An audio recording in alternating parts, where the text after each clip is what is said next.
Menarik, video kali ini adalah 10 legenda misteri dan mitos menarik di Sarawak. Legenda Tasik Biru, Bau. Tasik Biru di Bau, Sarawak yang terletak kira-kira 35 km dari Bandaraya Kuching. Mengikut cerita dongeng penduduk setempat, Tasik ini dikatakan menjadi habitat kura-kura emas yang menyebabkan ia menjadi tumpuan ramai. Dan daripada cerita mitos pula, dikatakan Tasik Biru ini dikaitkan dengan misteri kemunculan 3 raksasa sekitar tahun 1988 yang dikatakan berukuran 3 meter panjang berenang di bawah permukaan Tasik mengakibatkan pemandangan cantik ini tampak suram dan menyeramkan. Malah keindahan Tasik itu membuatkan penyair Kemala atau Ahmad Kamal Abdullah mengabadikannya dalam sajak 21 baris bertajuk Tasik Biru. Sajak beliau menjadi sebahagian daripada teks mata pelajaran sastra bagi penuntut tingkatan 1. Tasik Biru sebenarnya bukanlah Tasik semula jadi karena ia terbentuk daripada aktiviti perlombongan emas yang dijalankan oleh Borneo Company pada 1898. Legenda Bujang Senang. Mengikut mitos lama masyarakat Sarawak, asal buaya jelmaan itu ialah pahlawan Iban bernama Simalungun. Kehebatan Simalungun terserlah pada zaman mengayau, memotong kepala, dan ramai musuh menjadi korban di tangannya. Kehebatan Simalungun dikaitkan dengan ilmu kebal dimilikinya menyebabkan badannya tidak lut ditetak senjata. Berikutan kehebatannya, musuh pahlawan terbabit menculik istrinya untuk membalas dendam dan memaksa wanita itu membocor rahasia kekebalan suaminya. Lelaki gagah itu kemudian bersemuka dengan musuh untuk menyelamatkan istrinya. Bagaimanapun, istri Simalungun mati ditombak sebaik dibebaskan sehingga menyebabkan pahlawan itu mengamuk. Ketika itulah rahasia kesaktian Simalungun di hidung musuh apabila mendapati pahlawan itu tidak kebal apabila berada dalam air sungai. Walaupun bertarung bermati-matian, pahlawan Iban itu maut dibunuh musuhnya dan mayat beliau bersama istrinya dibiarkan tenggelam dalam air sungai Batang Lupar. Mengikut mitos itu lagi, mayat Simalungun dan istrinya kemudian disumpah menjadi buaya besar oleh dewa dan haiwan jelmaan itu mula mengganas menghantui keturunan pembunuhnya sekitar Batang Lupar. Buaya jelmaan berkenaan akhirnya dikenali sebagai Bujang Senang dan menjadi igawan ngeri penduduk sekitar Sungai Batang Lupar apabila dipercayai membaham lebih 14 penduduk Iban sejak 1940-an. Mitos Ular Nabau. Batu Nabau merupakan sebuah batu misteri yang mempunyai panjang lebih dari 9 meter, ukur lilit kira-kira 2 meter dan menyerupai seekor ular gergasi. Panjang sebenar batu ini masih tidak diketahui karena sebahagiannya terbenam ke dalam tanah. Batu ini dipercayai berusia melebihi 1000 tahun. Batu ini terletak di Bukong, di sebuah bukit yang terletak tidak jauh dari rumah Nyalau Muang. Terdapat pelbagai versi mengenai Nabau. Menurut legenda kaum Iban, Nabau merupakan makhluk petara yang bersisik, mempunyai kekuatan luar biasa dan kuasa untuk memberi tuah kepada yang melihatnya. Sisiknya digunakan oleh kaum Iban sebagai pangkor untuk memberi kekuatan. Ada masyarakat Iban di Kapit yang mengatakan bahwa Nabau adalah merupakan jelmaan Temenggongkoh melalui mimpi yang dialami anaknya, Datuk Kenneth Kanyan. Temenggongkoh merupakan seorang ketua masyarakat Iban terkenal yang berpengetahuan luas dalam adat Iban dan sangat dihormati ketika era pemerintahan Brooke. Versi ketiga legenda ini pula mendakwa bahwa Nabau telah menjelma menjadi manusia dan mengganggu istri seseorang, lalu dia ditangkap dan dikerat menjadi 7 bahagian kemudian dibuang ke dalam arus deras di Sungai Rajang. Versi terakhir merupakan legenda kaum Cina yang mendakwa ular-ular gergasi tersebut menuju Engkilili dari Limbang. Ular jantan yang paling buas kekal di Limbang manakala 6 ekor yang lain telah sampai ke Engkilili. Ular betina yang paling besar antara mereka hendak memasuki lubang namun lubang tersebut terlalu kecil, maka ia tinggal di luar dan bertelur. Ular-ular tersebutlah yang menjadi Batu Nabau. Batu ini mendapat perhatian media apabila ada seorang lelaki Siam dari Kuala Lumpur yang bermimpikan ular besar dan akhirnya pergi mencari batu ini. Kini, Batu Nabau menjadi salah satu ikon Engkilili. Legenda Puteri Santubong. Berdasarkan mitos masyarakat setempat, Gunung Santubong berasal daripada jasad Puteri Kayangan yang bernama Puteri Santubong selepas disumpah menjadi gunung. Menurut mitos, Puteri Santubong dan saudara kandungnya, Puteri Sejinjang diperintah oleh ayahanda mereka, Dewata Mulia untuk turun ke bumi bagi membantu menyelesaikan konflik antara penduduk Kampung Pasir Putih dan Kampung Pasir Kuning. Sebelum turun ke bumi, mereka bersumpah untuk tidak bertelingkah sesama sendiri ketika berusaha mendamaikan penduduk kedua-dua kampung berkenaan. Usaha mereka akhirnya berjaya. Kedua-dua kampung itu berdamai dan bekerja sama dalam kegiatan perdagangan dengan beberapa buah negeri asing. Sejak itu, ramai putra raja dari beberapa buah negeri berusaha melamar hati kedua-dua puteri Kayangan tersebut.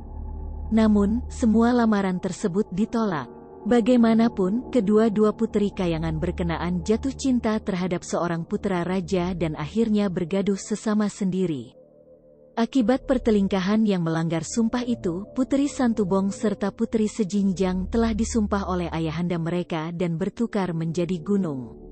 Mitos yang populer dalam kalangan masyarakat tempatan itu juga menjadikan Gunung Santubong sebagai antara destinasi pendakian yang terkenal di Sarawak.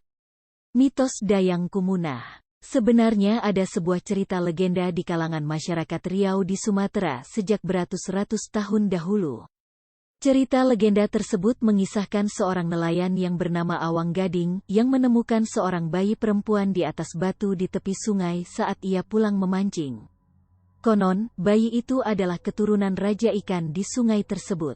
Si nelayan membawa bayi itu pulang ke rumahnya untuk dijaga dan dibesarkan seperti anak-anak yang lain.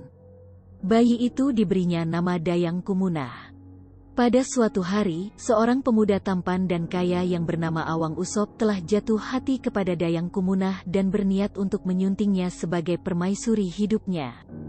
Dayang Kumunah bersedia menerima pinangan Awang Usop asalkan ia juga bersedia memenuhi syaratnya.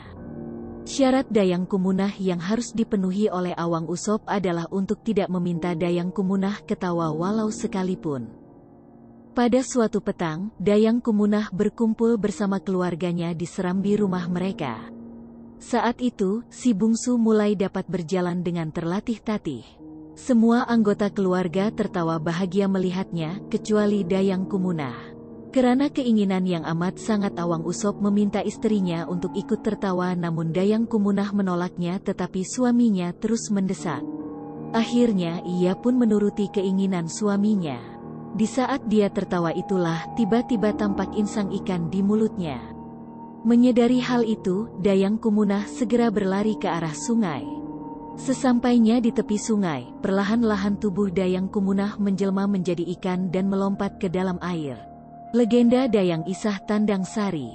Menurut cerita warga tempatan di Pusa, Dayang Isah merupakan seorang wanita yang sangat cantik dan memiliki kulit yang sangat putih dan cerah sehingga menampakkan pinang yang ditelan dari kerongkongnya. Dayang Isah ini, ramai lelaki berebutnya sama ada lelaki tempatan mereka yang datang dari luar. Kalau sudah melihatnya pasti tertarik dan terpegun dengan kecantikannya. Malahan mereka yang datang dari Minangkabau dan Indonesia juga akan tertarik hati apabila bertemu dengan Dayang Isah. Bagaimanapun menurut cerita Dayang Isah dibunuh dengan 7 utas tali di lehernya karena beliau tidak boleh dibunuh menggunakan senjata lain. Dayang Isah kemudian dikuburkan di sebuah perkuburan di Pusa. Namun pada satu ketika apabila ada orang putih datang melihat makam Dayang Isah dikatakan dia masih seperti hidup dan tidak buruk jasadnya dan masih cantik. Menurut cerita juga, setiap kali hujan dikatakan makam Dayang Isah tidak akan basah. Orang kampung yang biasanya mencari ketam di kawasan sekitar menyatakan sekiranya berlaku hujan, makam Dayang Isah tidak akan basah. Menurut legenda, Dayang Isah bagaikan puteri kepada mereka dan pada suatu ketika dahulu, Temenggung Pangeran Abdul Qadir telah menjumpai bulu untuk dijadikan alas ketika tidur. Namun keajaiban telah berlaku apabila bulu itu bertukar menjadi telur dan menetaskan bayi dan mengambilnya sebagai anak. Apabila meningkat remaja, Dayang Isah Tandang Sari menjadi seorang yang sangat cantik dan memiliki kulit yang sangat putih dan cerah sehingga menampakkan air sirih dari kerongkongnya. Beliau juga mempunyai suara yang sangat merdu sehingga digilai ramai pemuda dan jejaka pada masa tersebut. Legenda Boyan Kayong atau Hantu Bangkit. Legenda Boyan Kayong ini kononnya bermula dengan kisah sebatang pokok kedondong gergasi yang membesar dari tahun ke tahun, menghalang cahaya matahari dan menyusahkan penduduk Boyan Kayong. Padahal selama ini Boyan membawa maksud ada sinar matahari, tetapi sejak pokok tersebut tumbuh, cahaya matahari semakin malap dan hasil tanaman tidak menjadi. Jadi, golongan lelaki Boyan Kayong memutuskan untuk menebang pokok kedondong tersebut, tetapi usaha mereka tidak berhasil. Akhirnya, pokok kedondong itu bersuara pada hari ke-7 dan memberitahu jika tubuhnya tumbang, sumpah bangkit akan bermula. Walau bagaimanapun, penduduk tidak peduli. Pokok kedondong itu pun rebah ditebang dan penduduk mengadakan keramaian bagi meraihkan kejayaan tersebut. Entah tiba-tiba, apabila menjelang malam, pokok kedondong bangkit semula selepas ditebang dan keesokan harinya, pokok itu gaib. Seperti mana pokok tersebut bangkit selepas mati ditebang, penduduk di situ mula merasakan keanehan dalam hidup mereka. Sumpah pokok tersebut benar-benar terjadi, dan keturunan hantu bangkit pun bermula.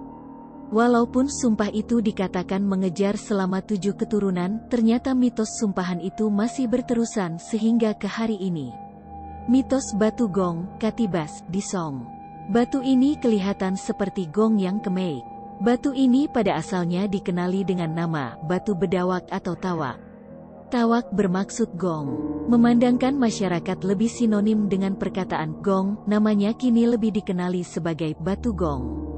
Menurut legenda, terdapat seekor raksasa bernama Remaung telah mengganas di sungai Katibas dan memakan manusia. Seorang pahlawan bernama Bungai Nuing telah memerangkap Remaung ke dalam seketul batu dan menutup pintu masuk batu itu dengan batu yang digumpal-gumpal. Terperangkap di dalam batu tersebut, Remaung akhirnya mati dan kini batu tempat Remaung menemui maut dilihat seperti gong. Batu Rasak di Bintulu. Menurut penduduk tempatan, lokasi batu ini sukar didekati karena ia dianggap sebagai tempat keras. Batu ini tersembunyi di dalam belukar dan kelihatan dalam pelbagai bentuk. Ada seperti orang tegak, seperti orang duduk, seperti wanita mengendong anak, seperti batu berbentuk kerusi, seperti perempuan bertudung, berbentuk haiwan seperti kura-kura maupun unta. Kedudukannya bertaburan dan menjadi perhatian pelancong, tetapi tidak semua dapat melihat batu tersebut secara dekat karena terdapat kejadian pengunjung yang dirasuk dan histeria.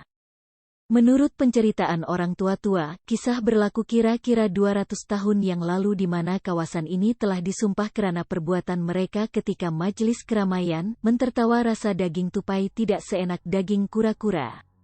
Tiba-tiba, hujan turun dengan lebat berserta kilat dan akhirnya mereka semua telah bertukar menjadi batu. Hikayat Datuk Merpati. Hikayat Datuk Merpati ialah hikayat klasik Melayu Sarawak yang mengisahkan pengembaraan Datuk Merpati selepas dihalau ayahnya, Raja Negeri Jawa. Watak itu kemudian menikahi puteri Sultan Johor yang bernama Permaisuri dan belayar serata Kepulauan Melayu sebelum menetap di Santubong. Istrinya melahirkan 2 anak dan seekor naga. Anak sulungnya diberikan nama Merpati Jepang, manakala anak perempuannya pula Dayang Seri Bulan. Dalam naskah hikayat Datuk Merpati, ada diceritakan Datuk Merpati melakukan kenduri kesyukuran selepas ditimpa musibah. Hal ini dilihat sebagai nilai murni ini harus dijadikan ikutan.